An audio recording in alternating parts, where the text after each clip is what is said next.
So somebody asked me, how do I feel about the protest?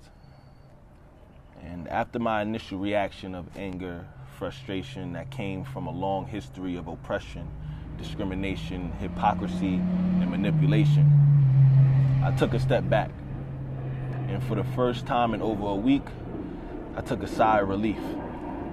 Now, although we're looking at a pivotal point in American history, global history, I took a second to think about my faith, my ancestors, and my spirit. This allowed me to take a minute and just sit in silence. Peace be still. So I sat in my stillness and I started to listen. I heard the birds, accompanied by what sounded like gunshots, maybe firecrackers. It was hard to tell the difference from a distance. I heard the wind blow, slightly overpowered by the echoes of Black Lives Matter chants in the background. But it dawned on me that through everything, every protest, every gathering, every incident, every tear, every scream, the world is speaking to us. See, the world has witnessed more atrocities than we care to recall, and the world hasn't forgotten. As a black man in America, this protest isn't just about George Floyd or Ahmaud Arbery. It isn't about Eric Gardner or Mike Brown, not Tamir Rice or not Trayvon Martin. It's more about Emmett Till, because of the mindset that exists still, that gave murderers the impression that they had the right to kill. See, I'm not angry at the violence and aggression that the protesters are showing, because the violence we are seeing is the resulting manifestation of the violence and genocidal behavior that built this country. You are seeing pent-up rage and aggression that the world has kept bottled up for centuries. The world has seen murder by the millions, by the hands of people only interested in greed and power. The world has witnessed the lies and deception that has occurred behind closed doors, the policies that have been implemented in order to exploit people. The world has seen suffering. The world has heard cries that you labeled as playing the victim. The world, the universe, the Most High has wept while wondering, when did we choose to react out of fear and rather respond through faith? And now, with further ado, the world is speaking to us. The world isn't commenting on officers who abuse their power and betray our trust. The world is speaking on how we were meant to live and how we were meant to live with each other. The world is calling into question your motives and your ambition. The world is showing you repercussions of keeping the human spirit oppressed. And this is what happens when the spirit of redemption and retribution crosses the physical plane. Now, just so I don't lose you, I'll break it down simply. Life is alive. Imagine watching humanity suffer.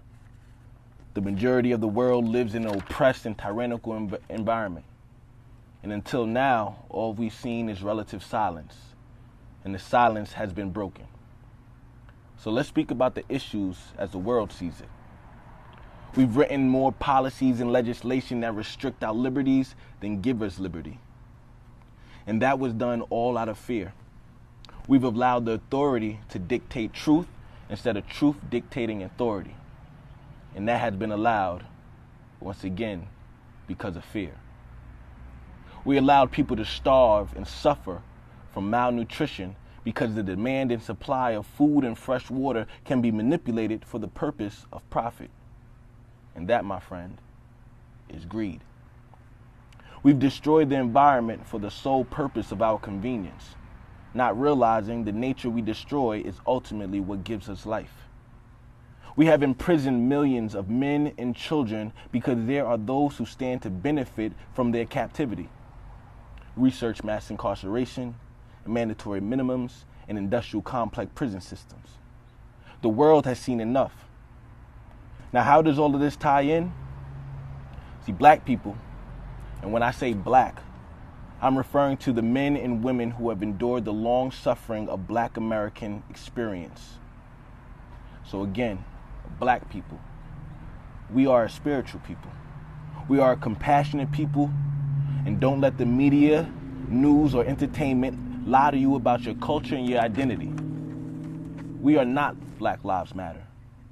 We are not a trending topic. We are not a hashtag. Long after the news stories are over and the protest ends, we still have to live with the reality of being black in America. I do not want white people speaking for me or on the front line. It has been clear to me that you do not understand the complexity of the situations, nor do you understand how deep this really goes. You do not understand our needs, our desires, or our plight. And just because you speak out against injustice doesn't mean you speak for me. And that injustice doesn't start or end with law enforcement. It is a systemic system of oppression that includes capitalism, unethical businesses, and unethical banking practices. And it deals with the suppression of the feminine energy and the misrepresentation of masculine energy. But most importantly, it deals with the suppression of our cultural spirituality. Now, I realize that white people are received differently in the eyes of the media and law enforcement, as well as society as a whole. But that is the exact reason why we must speak and have our own voice heard. We must control our narrative, or someone will control it for us. It is our responsibility to speak and be heard, and not for any ally, any celebrity, or any figurehead to speak for us. It is time for the people to speak. We are not Black Lives Matter. We are not a hashtag. We are not a trending topic. We are a great people. We are a great people that deserve to have true spirituality, true culture, true community to be represented on a global scale. We deserve sovereignty and self-determination. We are great enough not to have to ask someone to hear or understand our plight. We are powerful to live under historically. We are too powerful to live under historically unjust rule and government.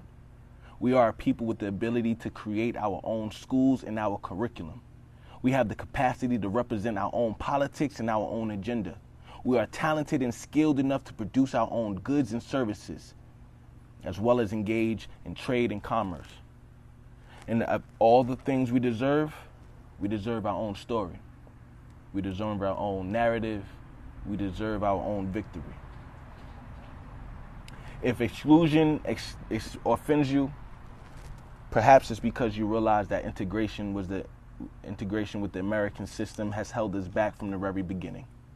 We've seen the ideals of America play out decade after decade, and I, for one, am not optimistic about the systematic or institutional change, because the issues that face America are moral and not political. And then for this very fact alone, I urge you not to get lost in the hype, the rhetoric, the media. This shift, this change is because we have misrepresented life and the essence of it. We have not upheld natural and spiritual law, and this is a responsibility that has been entrusted with the children of the Most High. So when you ask about the protest, I say it is our responsibility to defend love by any means necessary, because life matters. And yeah, black people started that too. Peace, family. Stay blessed. Stay focused.